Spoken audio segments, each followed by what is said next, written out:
Dostlar video gedik hele. Şimdi bir getdim madene ama normal madeni de tamamlayayım. Şöyle canında yıldırım bab. Burada yıldırım var. Yine. Gecelerin yılı var bile. Bu kadar çok yıldırım hiç görmemiştim. Öleceğim. Bızgırt da böyle. Ondan oyunum donur. Seninle. Ben oraya gitmeliyim, oraya gitmeliyim. Kaçaram, kaçaram. Oradaydı ora. Durduk yere indi.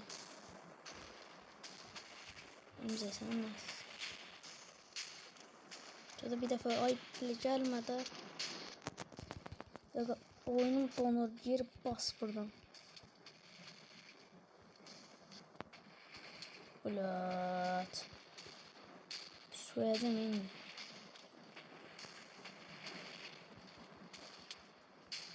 Ay bızgırt. Uyda.